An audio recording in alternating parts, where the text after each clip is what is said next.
Tu canal de YouTube Conciencia y Salud WhatsApp presenta Conversatorios.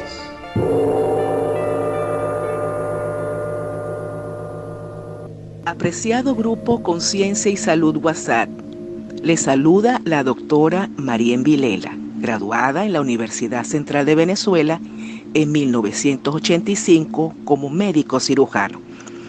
En 1987 cursé la residencia asistencial de ginecobstetricia en el Hospital de los Seguros Sociales Dr. César Rodríguez, en mi ciudad natal, Puerto La Cruz. Por esos años, en 1987 a 1988, ocurrió un evento curioso en una de mis guardias de obstetricia. En sala de parto se presentó un residente que venía del Hospital Central de Valencia. Atendió a una de las pacientes que estaba en sala de parto, en trabajo de parto, colocándole una solución con una inyectadora en varios puntos del abdomen y suministrándole también por vía sublingual unos globulitos blancos. Esto me llamó la atención, me dirigí hacia el compañero y le pregunté qué era lo que estaba haciendo. El residente, que venía de Valencia, me explicó que eso era terapia neural, que lo que le estaba aplicando a la paciente era procaína en puntos de acupuntura y le estaba dando como remedio homeopático sublingual esos globulitos blancos para facilitar las contracciones uterinas. Mi curiosidad me hizo preguntar dónde había estudiado esas técnicas. Él me respondió que estudió con el doctor Moya Meneses en Valencia. En fin, la paciente que había atendido el compañero tuvo un parto feliz. Este evento se me quedó grabado en mi memoria por años. Terminando mi año de residencia asistencial en 1988, regreso a Caracas y ejerzo la medicina en el área de ginecología y planificación familiar, además de la medicina general. Como dato curioso, un domingo del mes de enero de 1991 estaba leyendo el periódico El Universal y me llamó la atención un aviso que decía: se dictan cursos de homeopatía y acupuntura básica en el Instituto de Medicina Natural y Terapias Complementarias Dr. Teodorico Zaguaya, Colinas de Bellomonte, Caracas. Me pregunté, ¿es esto casualidad o causalidad? Bueno, el universo, la providencia, Dios, me estaban guiando el camino a tomar. Me emocioné y me inscribí en los cursos de homeopatía, acupuntura básica, iridiología, aromaterapia y flores de Bach durante los años 1991 a 1994. Trabajé un tiempo con el doctor Teodorico Zaguaya y posteriormente abrí mi propio consultorio en Caracas. Por los años 1996 a 1997, vino a Caracas un reconocido médico colombiano, conferencista internacional, excelente persona, el doctor Arturo O'Brainer. Dictó cursos en biotecnoquímica y con el doctor O'Brainer cursé medicina biológica, electroacupuntura según Voll y terapia neural. Para 1999 cursé estudios sobre la terapia floral método Flores de Valeriano, del profesor Valeriano Sánchez. En este mismo año, 1999 al año 2002, cursé el posgrado de homeopatía para médicos en la Fundación Venezolana de Medicina Homeopática y en la Asociación de Medicina Homeopática. Avanzando en este camino apasionante de nuevos conocimientos, nuevas técnicas, nuevas terapéuticas, me hice terapeuta Reiki, Usui tibetano en la Escuela Venezolana de Reiki de la mano de mi maestra y amiga América Zamora en el año 2004. En el 2005 cursé el diplomado de sanación holística en el Instituto de Adarsola En los años 2006 al 2009 me gradué de técnico superior en acupuntura bioenergética y mosibustión en la Academia de Salud Herencia Luminosa. Para el año 2008 cursé un diplomado de hipnosis clínica. En los años 2012 al 2014 cursé medicina natural, naturopatía, en la escuela INENAT. En el 2014 vino a Caracas el doctor José Luis Estari y con él cursé medicina homeopática electrónica. Seguí avanzando, seguí estudiando, practicando y en el 2022 realicé el curso de biomagnetismo clínico con el profesor Mario Domínguez. Estudiando, aprendiendo y practicando estas técnicas maravillosas para los pacientes, sigo en esta vía, en este camino que Dios, la providencia o el universo me ha trazado. Además, me apasiona la docencia. Dicto cursos y talleres de medicina integrativa. Y en mis ratos libres me deleito con la música. Soy músico, baterista y estudiante de saxofón. Pues bien, este es mi currículum y hoy les voy a conversar sobre la homeopatía, pasado y presente.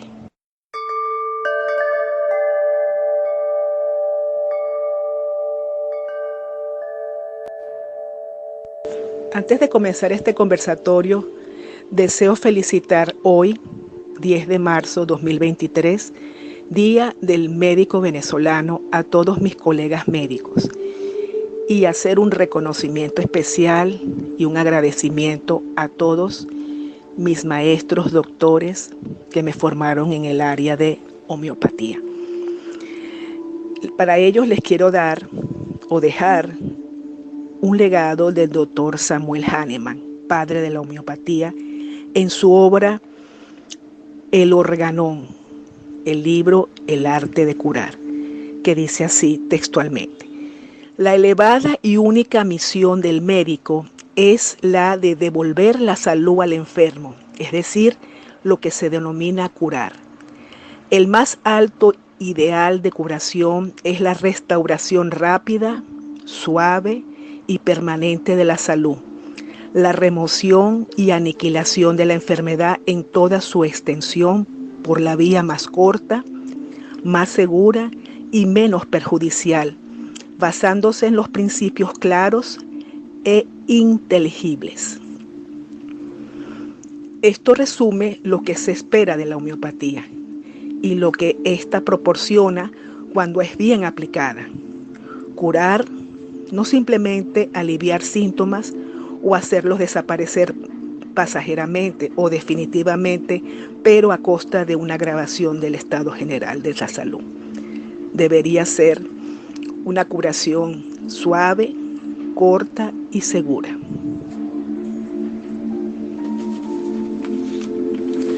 A continuación, les voy a conversar sobre la homeopatía, pasado y presente. La homeopatía es la medicina del cuerpo, del alma y del espíritu. El cuerpo tiene varias funciones, como son percibir, observar y obtener información a través de los sentidos sobre el medio ambiente, sus características y las que caracterizan tanto a objetos animados como inanimados. Esta relación cuerpo-medio ambiente es natural y momentánea, porque somos un instante. El alma nos hace relacionarnos con el medio ambiente desde lo afectivo, los sentimientos, haciéndonos reaccionar con agrado o desagrado, con placer o disgusto, con alegría o dolor, con deseo o adversión. La relación alma-ambiente se coloca en un plano jerárquico superior al de la relación cuerpo-medio ambiente.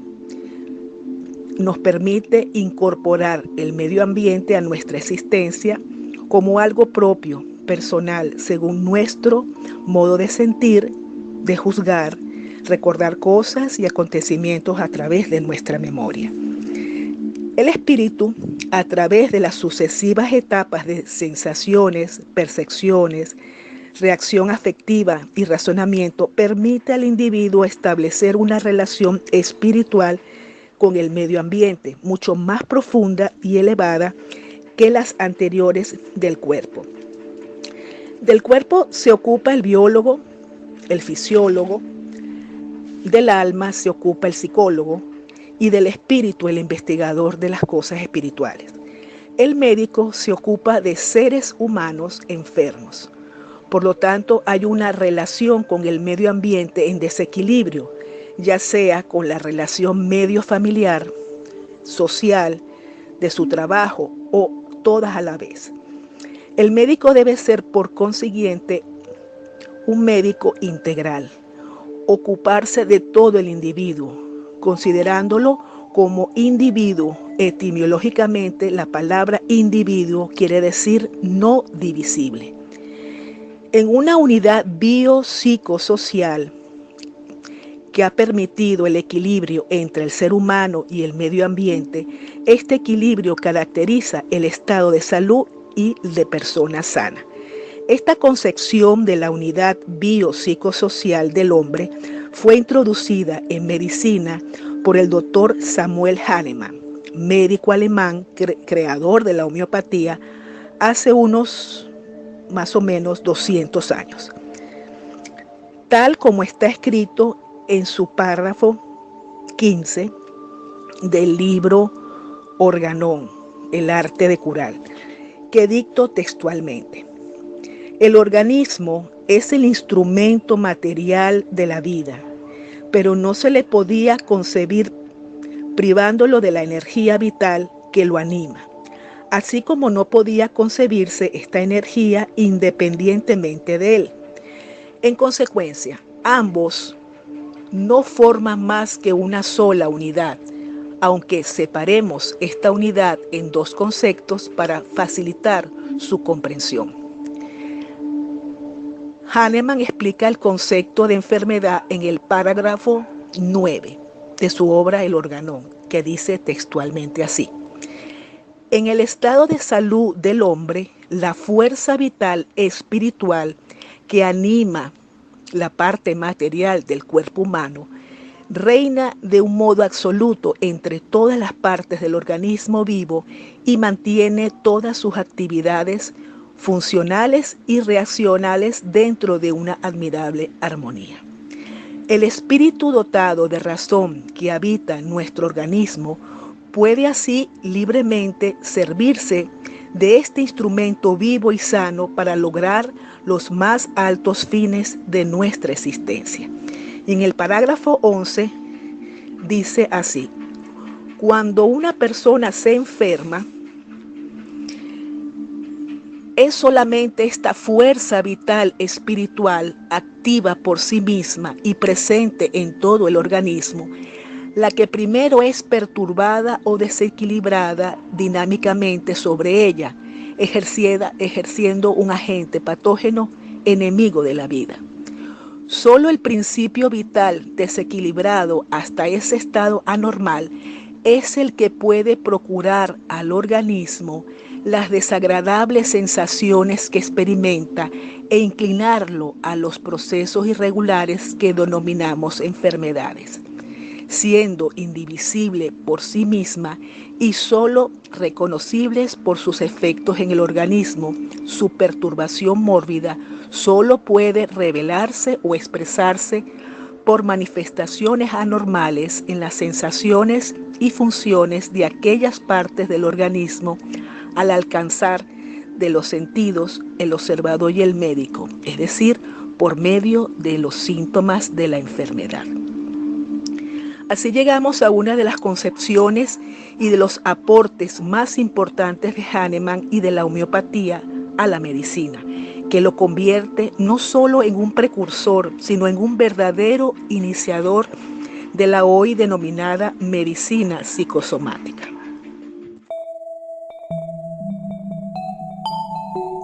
Estás escuchando Conversatorios. La homeopatía es una medicina vitalista. Su principio es la fuerza vital, la energía vital, mientras que la alopatía o medicina convencional es una medicina organicista. La homeopatía estudia el terreno de la persona. El terreno está representado por la estructura del organismo con sus procesos de orden psíquico, cambios fisiológicos y alteraciones patológicas que tienen lugar.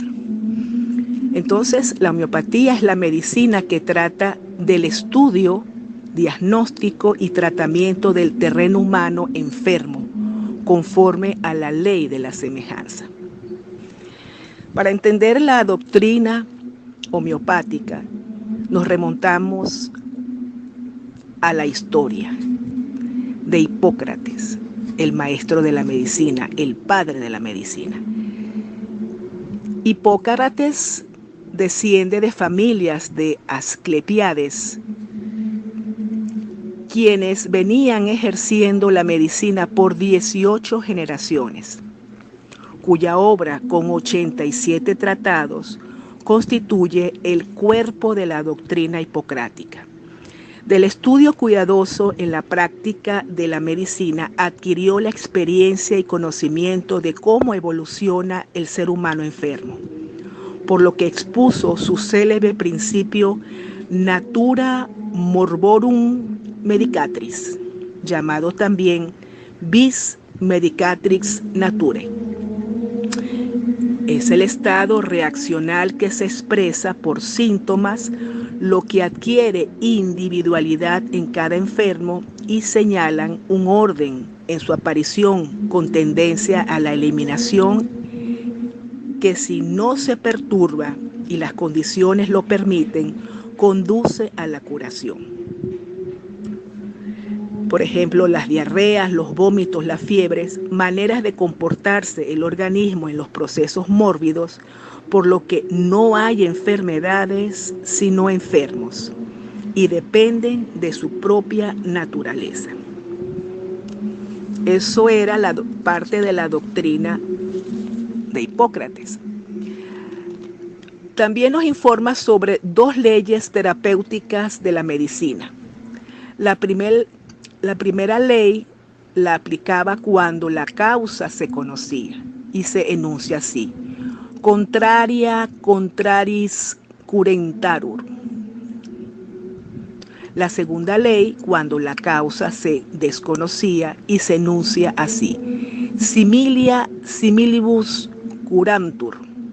Estas dos leyes terapéuticas han regido toda la medicina.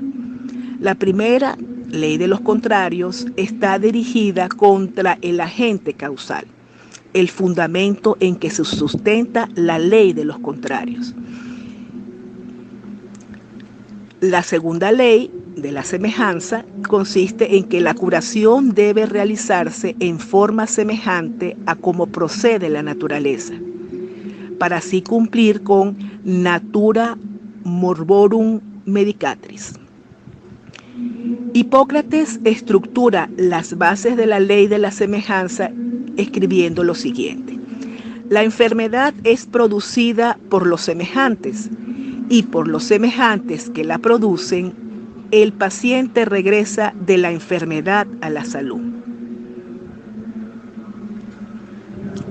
Hizo varios estudios de varios medicamentos.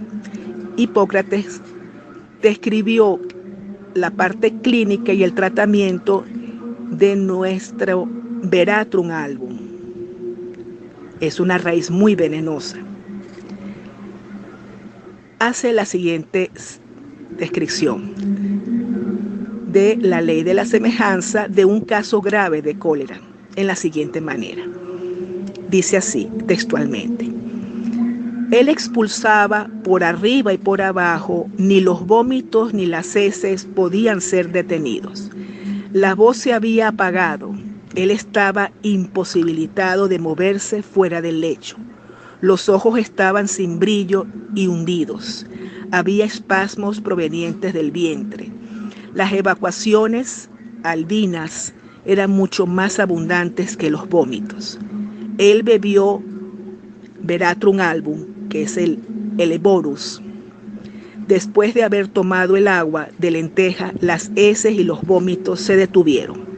Pero él se enfrió, se lavó con mucha agua hasta los órganos genitales, hasta que las partes superiores se calentaron. El enfermo se curó. Hipócrates.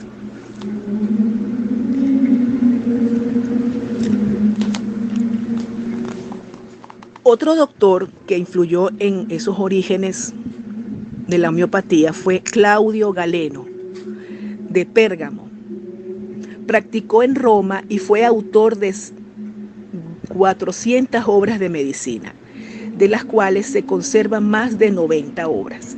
Impulsó enormemente la medicina de su tiempo mediante el tratamiento de los enfermos de acuerdo a la ley de los contrarios, sistema que se ha venido desarrollando hasta nuestros días. Otro autor importante de reconocer en los orígenes de la homeopatía fue Paracelso.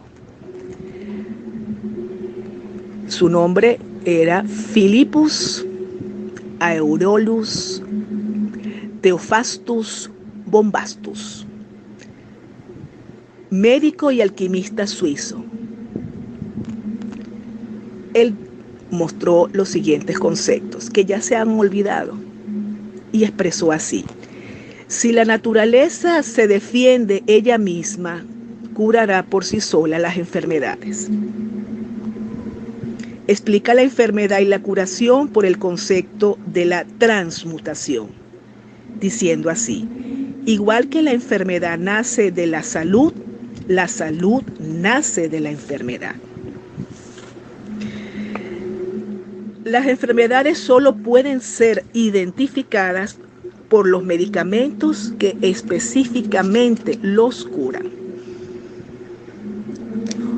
Hubo otros autores que influyeron en los orígenes de la homeopatía, como el doctor Osvaldo Crollius, en su libro La química real.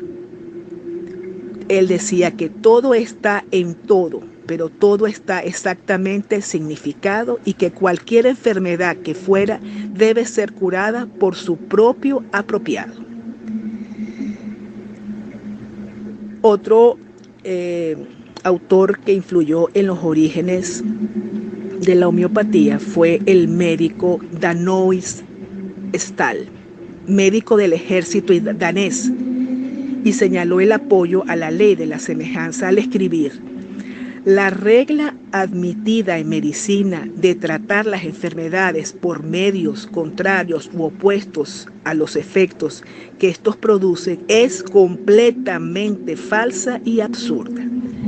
Estoy persuadido, por el contrario, de que las enfermedades ceden a los agentes que determinan una afección semejante.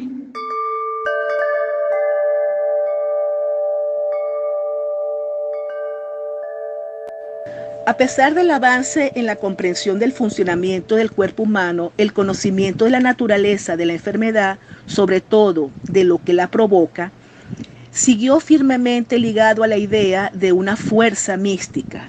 Solo a principios del siglo XVI, gracias a la obra de Paracelso, las causas de la enfermedad se vincularon a fuerzas externas como las bebidas y alimentos contaminados.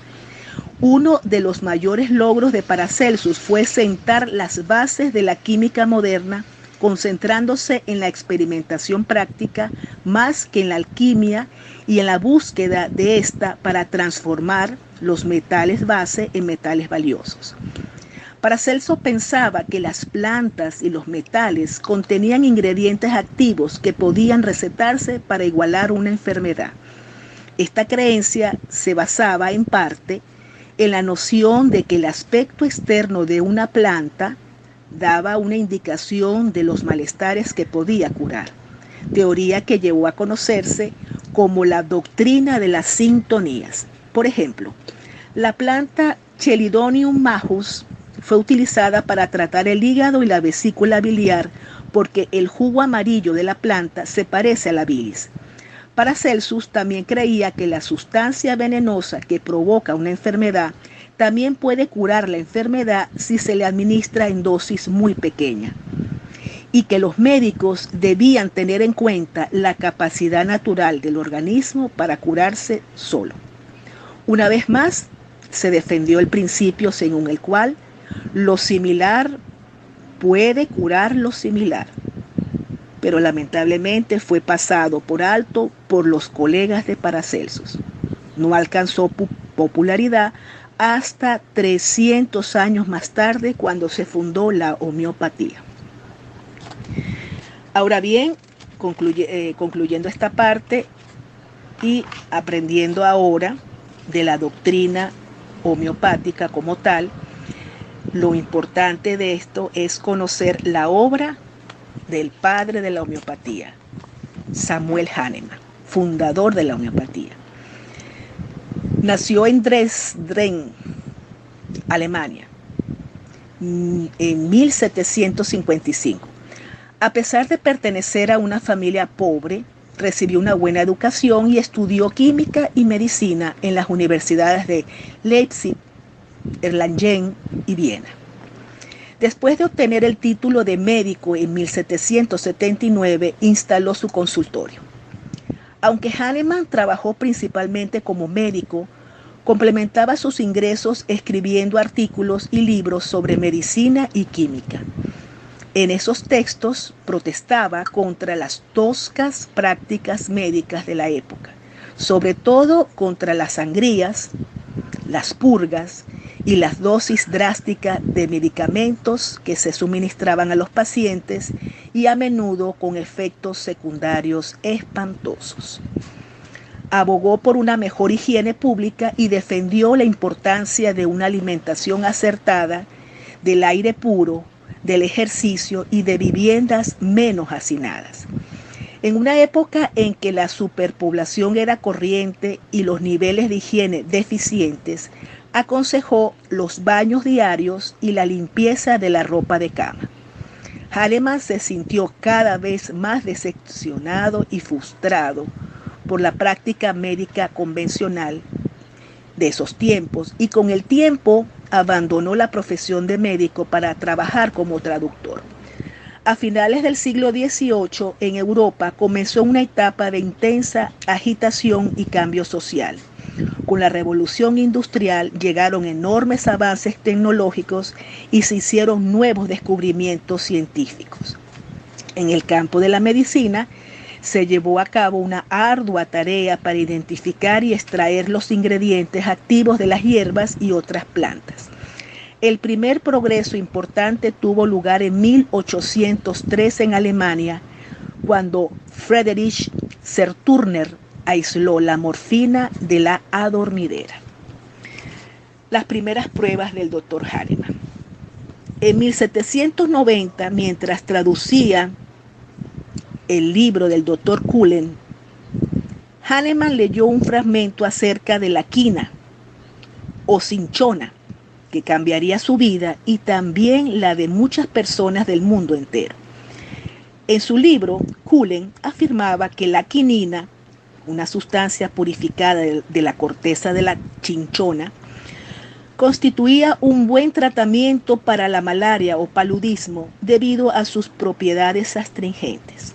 Hahnemann pensó que esto no tendría sentido, ya que como químico era consciente de que existían otros astringentes mucho más poderosos que no producían absolutamente ningún efecto en la malaria. Decidió entonces seguir investigando. Durante varios días tomó quinina y registró detalladamente las reacciones de su cuerpo.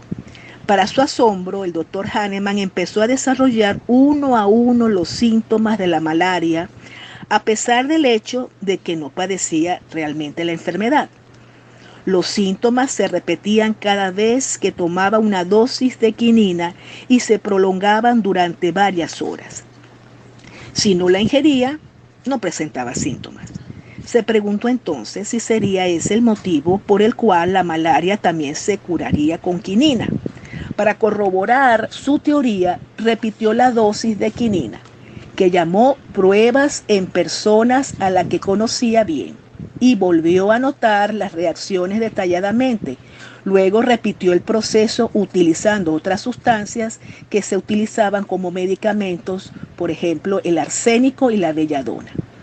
Las pruebas se llevaron a cabo en condiciones estrictas y a quienes se sometían a ellas no se les permitía comer ni beber nada que pudiera confundir los resultados, como por ejemplo el alcohol, el té, el café, alimentos salados o condimentados.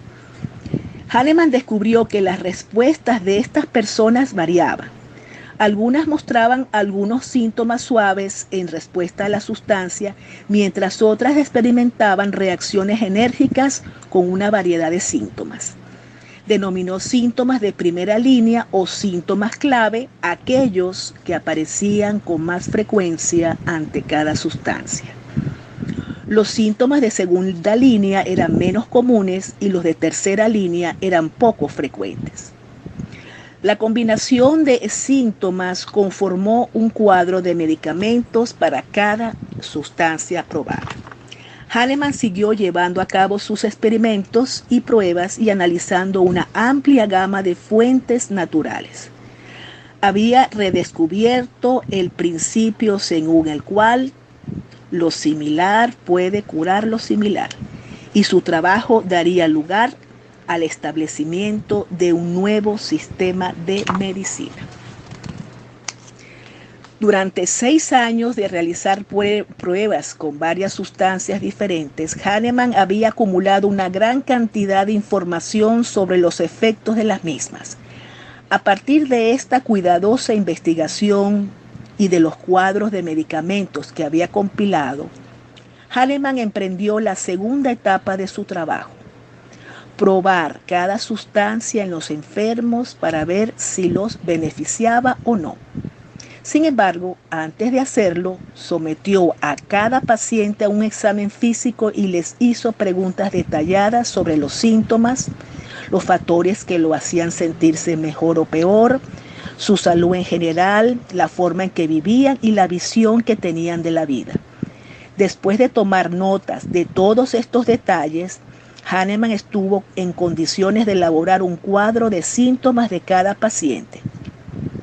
Luego equiparó el cuadro de síntomas de cada individuo con el cuadro de medicamentos de las diferentes sustancias. Una vez establecida la más estrecha igualdad, y solo entonces recetó un remedio. Descubrió que cuanto más estrecha era la igualdad, más exitoso resultaba el tratamiento. A partir de ahí, Hahnemann supuso que había descubierto realmente un nuevo sistema de medicina en el que un medicamento y una enfermedad que producen síntomas similares se anulan mutuamente en cierto modo, devolviendo así la salud al paciente.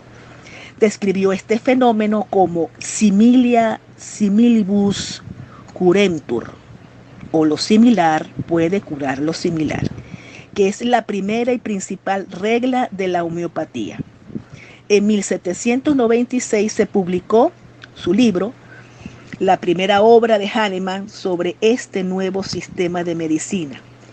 En ella afirmaba: deberíamos imitar a la naturaleza, que en ocasiones cura una enfermedad crónica con una nueva.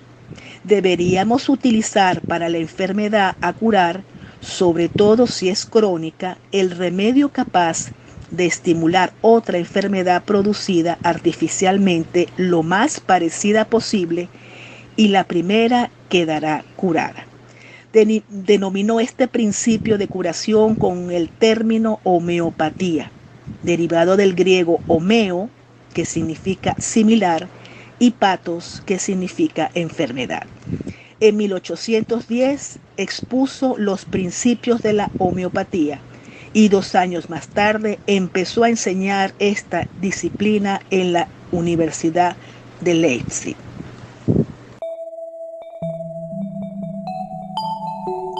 Estás escuchando Conversatorios. Hubo seguidores de Hahnemann. Durante el siglo XIX, la filosofía del Dr. Hahnemann se difundió rápidamente desde Alemania hacia el resto de Europa, Asia y las Américas. Aunque en la profesión médica había muchos que cuestionaban las ideas de Hahnemann, la homeopatía logró establecerse en muchos países y su fama aumentó de forma ininterrumpida. En 1831, en Europa Central se produjo un brote de cólera. Para tratar la enfermedad, el Dr. Hahnemann suministraba el remedio llamado alcanfor. Uno de los seguidores de Hahnemann, el Dr. Friedrich Foster Herbie Quinn, fue una de las muchas personas que se curó del cólera gracias al alcanfor. Durante un tiempo se había interesado en la homeopatía, pero el éxito del tratamiento aumentó de tal manera su respeto por ella que en 1832 instaló un consultorio homeopático en Londres, donde tiempo después, en 1849, fundó el primer hospital homeopático. La epidemia de cólera de 1854 dio al Dr. Quinn la posibilidad de demostrar una vez más el éxito de la homeopatía.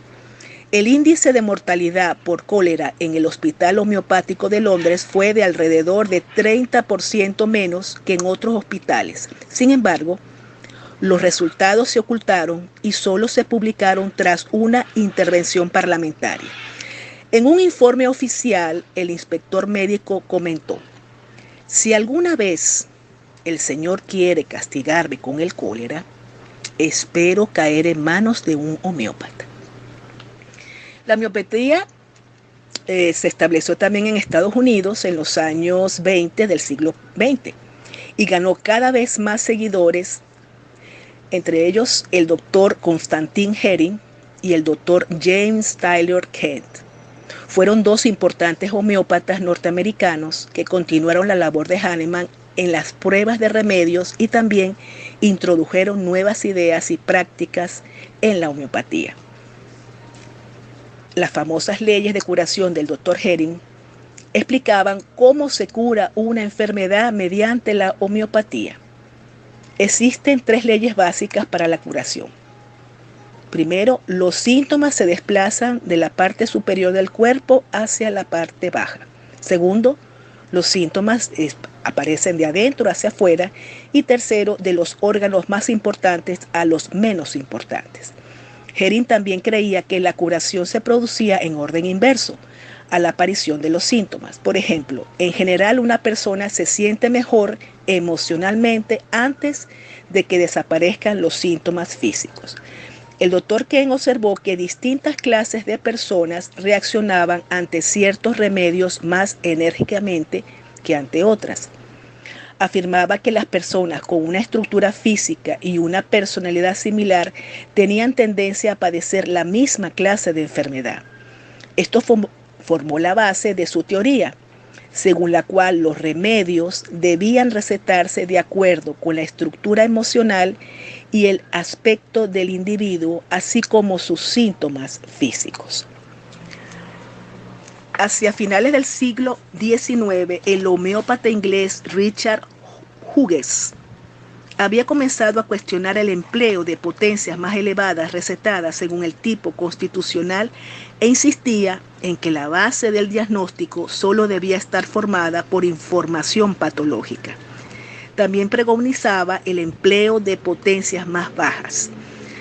La división entre los seguidores de Kent, que utilizaban potencias altas, y creían que debían tenerse en cuenta las características emocionales de una persona, así como sus síntomas físicos, y la otra tendencia, los de los Hughes, que utilizaban las potencias bajas basándose en los síntomas físicos. Esto provocó una disyuntiva, una escisión en la homeopatía. Debido a la división interna en la práctica, la homeopatía, a pesar de haberse convertido en una poderosa rival de la práctica ortodoxa, se encontraba en una posición debilitada frente a la medicina ortodoxa y a finales de los años 20 del siglo XX quedó casi totalmente eliminada. Desde esa época, la homeopatía ha experimentado un resurgimiento en el mundo entero y la práctica de la homeopatía clásica en particular ha obtenido el amplio reconocimiento de homeópatas y también ortodoxos. Cuando los médicos buscan la etiología de la enfermedad, están buscando la parte ancestral, la parte hereditaria. Heredamos lo biológico y también lo patológico, la predisposición, una deformación a una determinada enfermedad.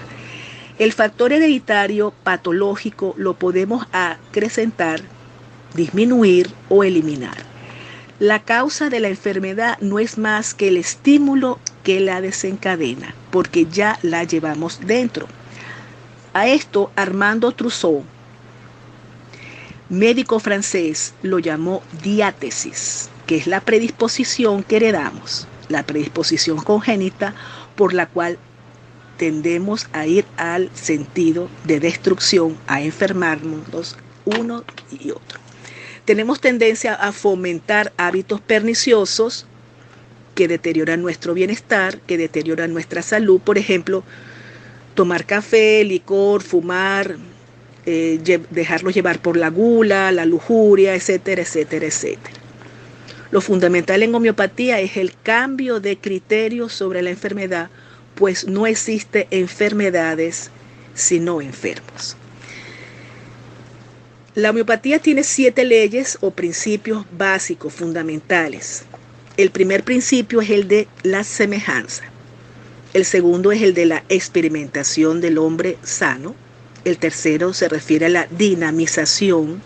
El cuarto es el principio del remedio único. El quinto es de la ley de los miasmas. El sexto es de la ley de la curación. Y el séptimo es el principio de la individualización.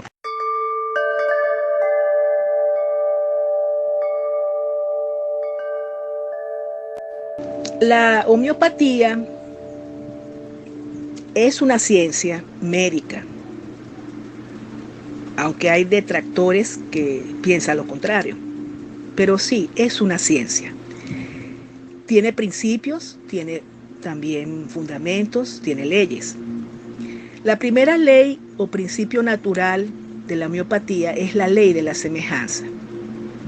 Esto quiere decir lo siguiente: la sustancia que produce un estado dinamizado en las personas sanas, esa misma sustancia es capaz de curar al enfermo que expresa su sufrimiento, su enfermedad, con síntomas similares a lo que esa sustancia produjo en la experimentación.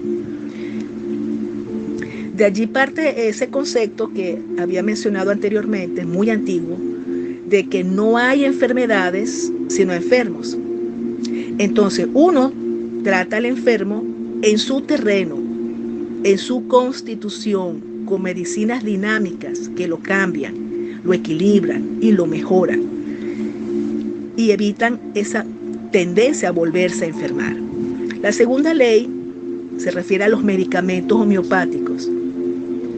No son sustancias en cantidad, sino calidades de energía que se obtienen sometiendo las diferentes sustancias vegetal, animal, mineral, etcétera, a un proceso de dilución y succión que se llama dinamización, y estas desarrollan poderes dinámicos. Son estas sustancias ya dinamizadas las que se someten al proceso de experimentación en seres humanos sanos para obtener y recoger todos esos síntomas que se obtienen de esa experimentación y toda esa patogenesia de un medicamento, llámese pulsatilla, licopodium, sulfur, arsénico, fósforo, etc. Cuando se recogen las diferentes patogenesias de esos medicamentos, es lo que se conforma la llamada materia médica homeopática. Cuando uno estudia a un enfermo, le interesa una cantidad de síntomas, sensaciones, que generalmente no se le interesa mucho a los médicos alópatas o medicina convencional, o inclusive medicina tradicional.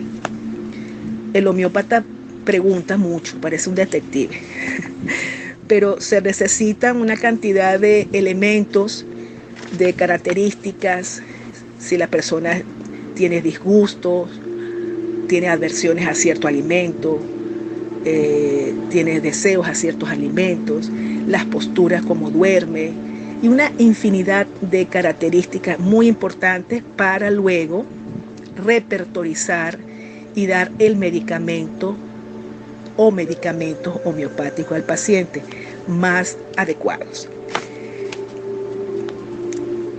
Nos interesa también la historia de la biopatografía del enfermo, con todas las vicisitudes, desde que nace hasta que llega a nuestra consulta. Sus síntomas mentales, funcionales, orgánicos, deseos, aversiones, alimentos, qué es lo que le gusta, lo que le disgusta, los hechos de su vida que lo han afectado, en parte también la parte emocional, espiritual, todo, es un todo. Es todo un concepto de vida del enfermo lo que nos interesa, como un paciente integral. La segunda ley es la ley de dinamización que les acabo de decir, y la tercera ley es la experimentación pura en sujetos sanos, que también se lo acabo de mencionar. Ahora viene la cuarta ley, que es el remedio único.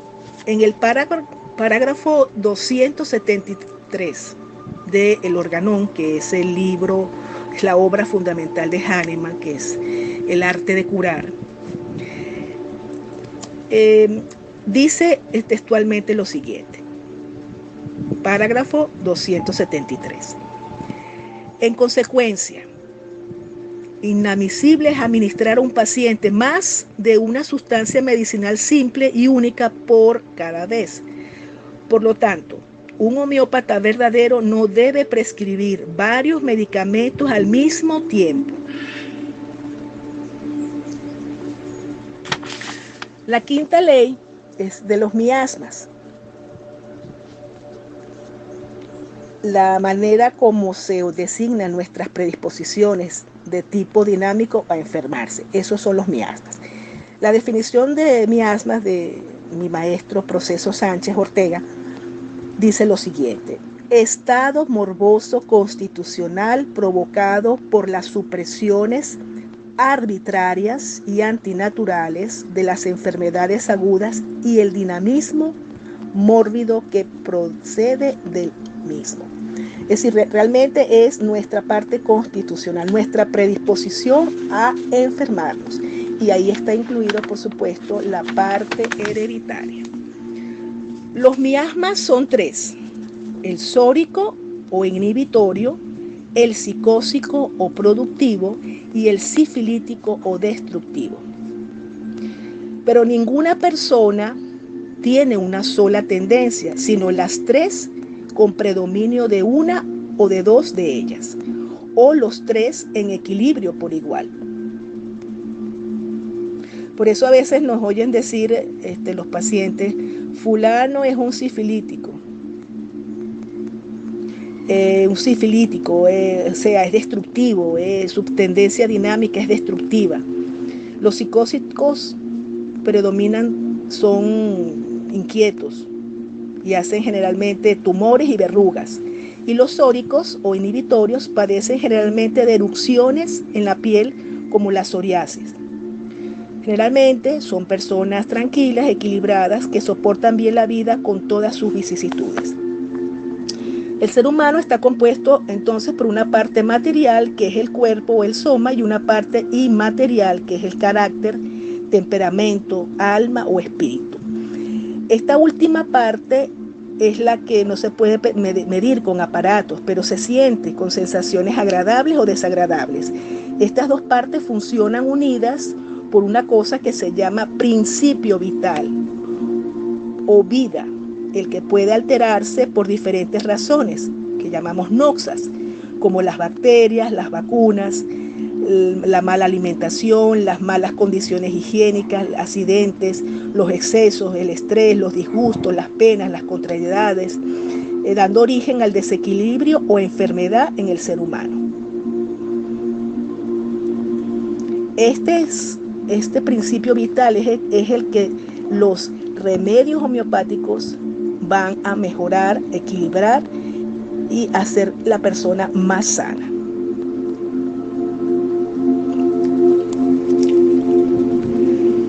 Es importante que el ser humano, además de todo esto, tenga una buena alimentación, por supuesto, y un manejo adecuado del estrés y de las emociones. La sexta ley es de curación. El ser humano se enferma de adentro hacia afuera, se lo expliqué en el anterior segmento, se enferma de adentro hacia afuera. Ese es el principio fuerza vital hacia sus funciones y hacia su cuerpo. La ley de curación de Hering dice que se enferma de adentro hacia afuera y se cura en igual forma de adentro hacia afuera. También dice la ley de curación que es de arriba hacia abajo, de la cabeza hacia los pies, y por último reaparecen primero las últimas enfermedades que habían tenido para volver a desaparecer. Las enfermedades crónicas de larga data requieren, por supuesto, de mucho más tiempo. Pienso que un paciente crónico se debería dar un lapso de 1 año aproximadamente.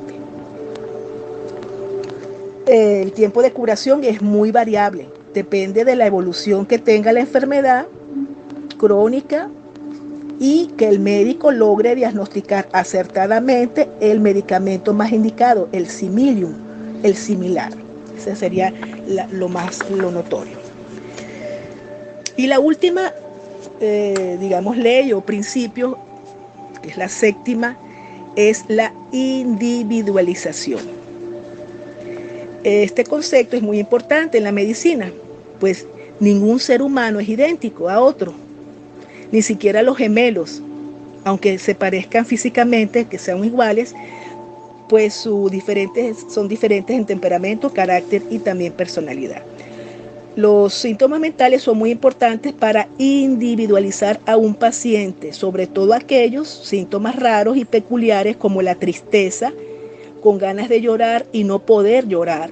Estos síntomas lo tienen solamente 2 medicamentos homeopáticos, el Natrium Mur y el Gelsemium.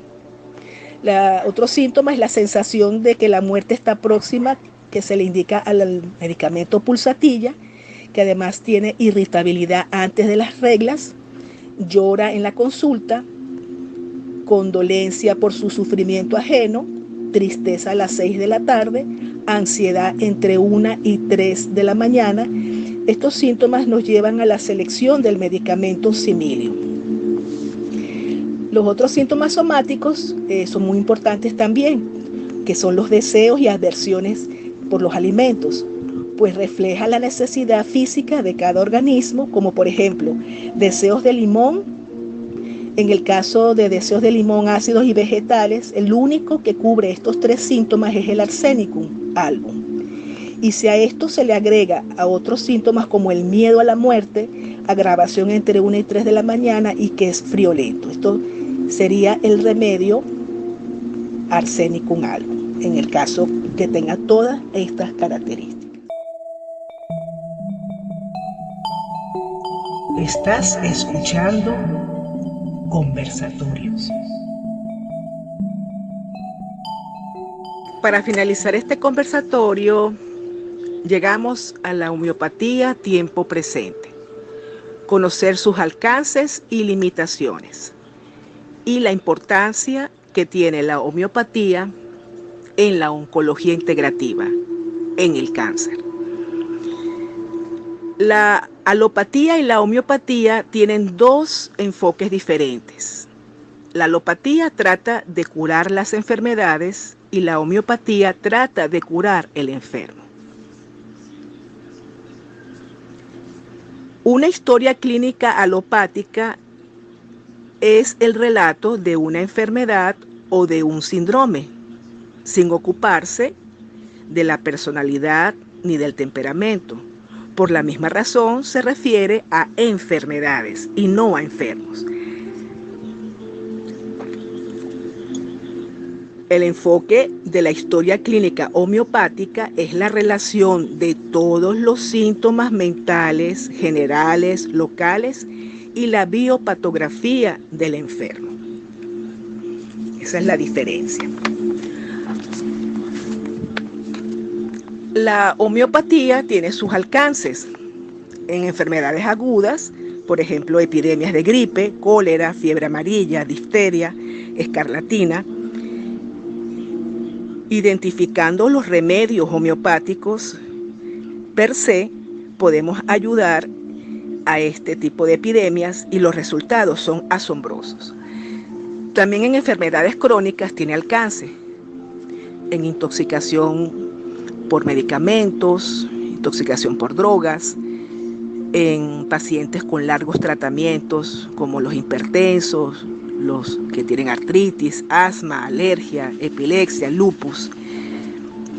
También tiene influencias o alcances en las enfermedades infectocontagiosas como sífilis, hemorragia, tuberculosis, en enfermedades metabólicas como hipertiroidismo, en las endocrinas como diabetes, en los procesos del climaterio, de la menopausia. También tiene alcance en enfermedades parasitarias por amibas, ascaris, oxiuros, triquinosis, etc. Y digamos la limitación, por supuesto, es en la parte de la apendicitis, en un proceso apendicular, en una emergencia de apendicitis, por supuesto, se requiere cirugía en ese caso. También la homeopatía tiene tratamiento preventivo en muchas patologías, por ejemplo, para las hemorroides, las amígdalas, en general de prevención. Y es importante el hecho de que la homeopatía tiene un buen alcance y buenos resultados concomitantemente con otras terapias en el cáncer. Hay varios estudios que han demostrado que el tratamiento con medicamentos homeopáticos clásicos pueden ser efectivos en la protección de tumores cancerosos inducidos por carcinógenos en animales de laboratorio. Sobre líneas celulares tumorales parecen desencadenar efectos antiproliferativos. En el año 2009 se evaluó la seguridad y efectividad de la homeopatía en la prevención y tratamiento de los efectos secundarios de los tratamientos del cáncer. Se valoraron 8 ensayos controlados con un total de 664 pacientes, concluyendo los investigadores que la utilización de la homeopatía mejora los efectos adversos de la quimio, de la radio. Tiene eficacia esa homeopatía en esos efectos secundarios de dichas terapias. Recientemente hay varios ensayos clínicos de medicamentos homeopáticos combinados con tratamientos oncológicos convencionales que han demostrado una buena complementación y una mejoría de la calidad de vida de los pacientes oncológicos. Esto es en referente al tratamiento de cáncer, en la parte oncológica. Por otro lado, las personas con cáncer buscan cada vez más otras opciones para tratar sus efectos secundarios de estos tratamientos antineoplásicos convencionales. La homeopatía reduce el riesgo e incidencia de aparición de otros tumores y mejora su calidad de vida. Esto ocurre en Europa. Por eso hay una especialización de oncología integrativa donde utilizan los medicamentos homeopáticos complementarios a sus terapias para mejorar los efectos secundarios. Estoy atenta a sus preguntas, a sus dudas, a sus inquietudes. Muy agradecida por su presencia. Buenas noches.